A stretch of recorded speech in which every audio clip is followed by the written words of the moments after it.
Hello, welcome to another edition of Dwayne Allen Guitar Concepts, and today is going to be another lesson in what I call the intermediate category, and it's going to be on something that this is definitely not a concept that I made up. This is something that all jazz guitar players know, but I wanted to make sure that if you're watching my channel that you learn this concept as well. It's something that we call shell voicings, okay?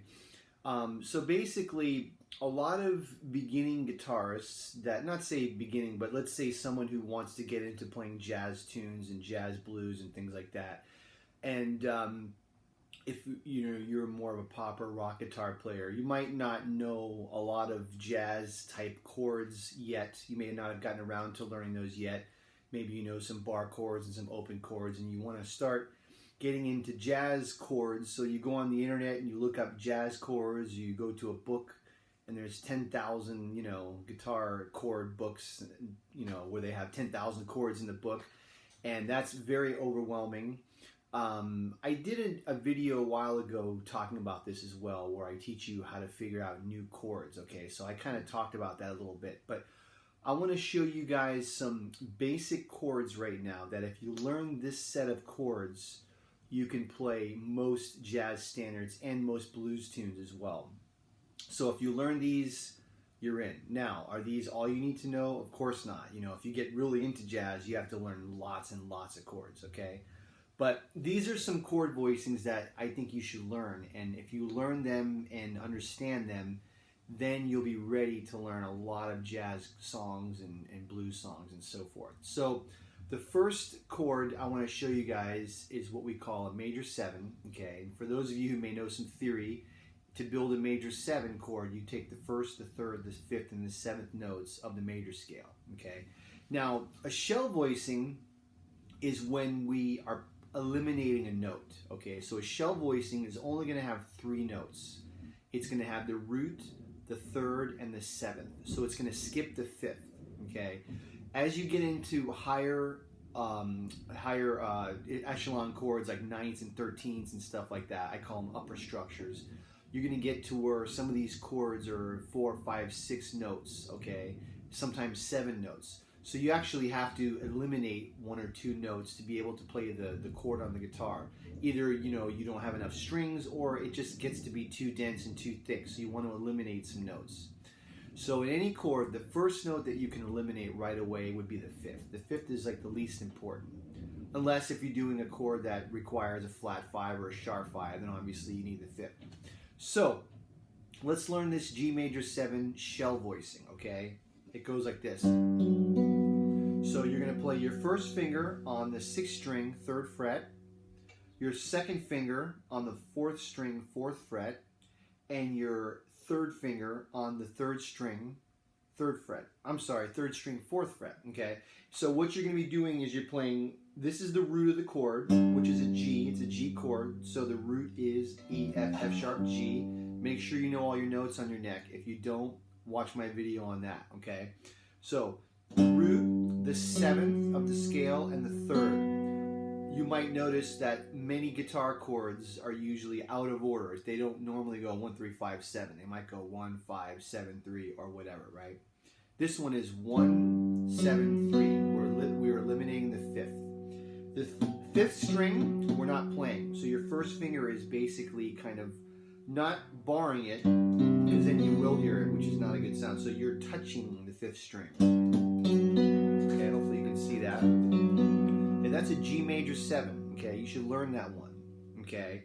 Now, the best way to practice all of these chords when you first get into them is play them in different keys. So move them around the guitar neck. You know where the root is, and if you know the neck, then it's easy. G major 7, A major 7, B major 7, C major 7, D major 7. You can do flats, D flat major 7, B major 7, B flat major 7, A flat. You move it all around, okay? So that's a major 7 chord, okay? Now, I actually want to show you how we come up with a couple more forms from this one chord, okay? So if you know theory, we talked about a major 7 is 1, 3, 5, 7 of the scale.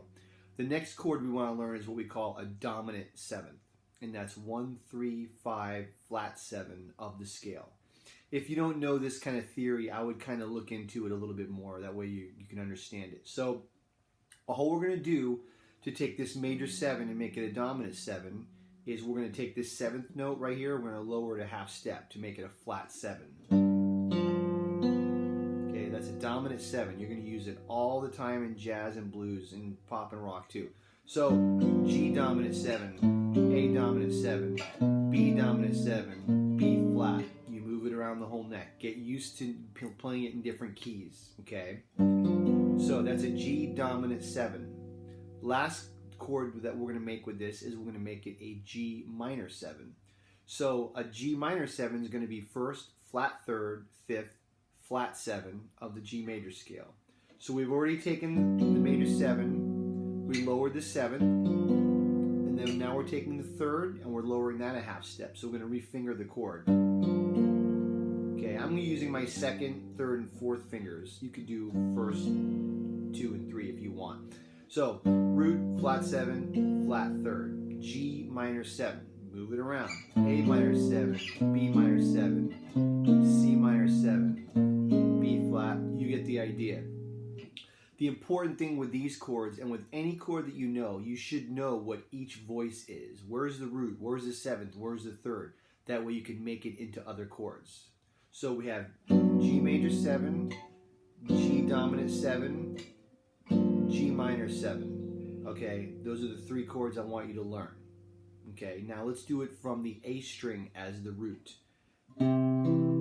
This is going to be a C major 7. So root, 3rd, 7. So last time we went root, 7, 3. Now we're going to go root, 3rd, 7th. Okay, we're skipping the 5th like we talked about. This is a C major 7 chord. 2nd finger on the 3rd fret of the 5th string. 1st finger on the 2nd fret of the 4th string. 3rd finger on the 4th fret of the 3rd string. Okay, that's a C major 7, taken around in different keys. D major 7, E major 7, F major 7, G major 7, G flat major 7. You could use C major 7, C sharp major 7, or we could call it D major, D flat major 7. You can move it all around, okay? So that's a C major 7. Let's make it a C dominant 7. 1, 3, 5, flat 7. 1, 3, 7. Here's the 7. We're going to lower it a half step, making a flat 7. Now we're going to play a C dominant 7. Okay? C dominant 7. D dominant 7. E dominant 7. F. Move it around, like we said. Okay? There's your C dominant 7. Okay? Now let's do C minor 7. Root, 3rd, flat 7. Here's your 3rd. Lower that one a half step. 1, flat 3, 5, flat 7. Okay, 3rd fret, 1st fret, 3rd fret. There's your C minor 7. Okay? You move it around. So we actually learned 6 chords today. We learned 2 major 7s. We learned 2 dominant 7s. We learned 2 minor 7s.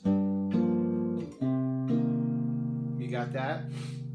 If you learn those chords, you can play almost any jazz tune, okay?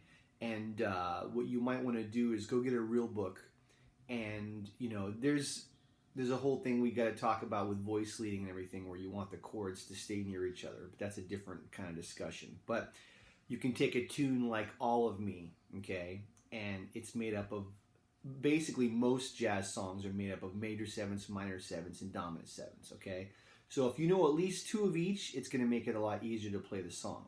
So All of Me, it goes from a C major 7 to an E dominant 7 to an A dominant 7 to a D minor 7, and so on and so on. So you just take the knowledge you have. You pick the C that you want to do, this one, right? And then you pick this E dominant 7, okay? You always want to try to find the closest chord for the next one. In other words, if the next chord is A, I don't want to do this one all the way up here at A. You always want to do the next chord as close as possible. That's how you get good voice leading. That's a whole other lesson we need to have. But there's your A dominant 7. That's close. And then we need to go to a D minor 7. There's your closest D, right? So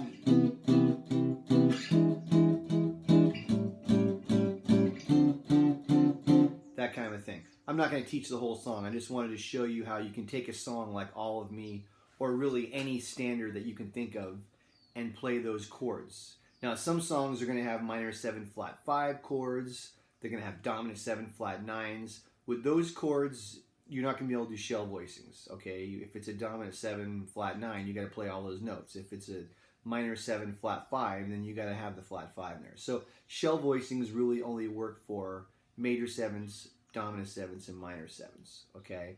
But learn those voicings and see if you can use those when you learn songs. To get a real book, try to learn some basic standards. Don't try to learn any hip like Chick Corea songs or anything like that. That comes later on. Just try to learn American songbook.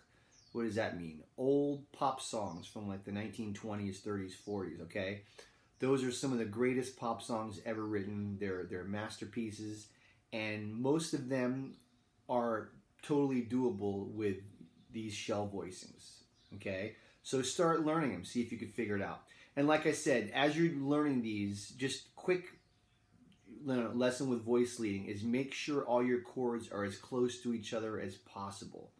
That's where you get good voice leading. Voice leading just means the voices are not moving very much from chord to chord. What you don't want to do is this.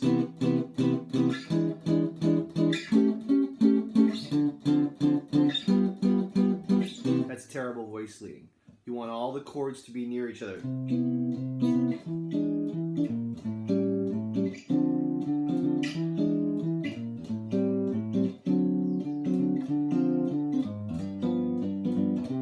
See, all the chords are near each other. That's good voice leading. That's what these shell voicings really teach you, is how to get into good voice leading. And they also allow you to add other notes like ninths and 13ths on top. So these are great foundational chords for you to build upon. All right, learn those chords, see if you can apply them. You can learn a blues progression with it, which I'm actually going to get into next. You can learn some basic standards with it. See how you do with it. If you learn those voicings, you can play a lot of songs just with that limited amount of chords. Okay, hope you enjoyed the lesson. If you liked the lesson, please hit the subscribe button. If you have any questions or comments, leave them down below. Thanks again for listening. If any of you are interested in working with me one-on-one, I'd love to do that. Just hit me up in the comments section, and hopefully we can make it happen. Thanks for listening, and we'll see you next time.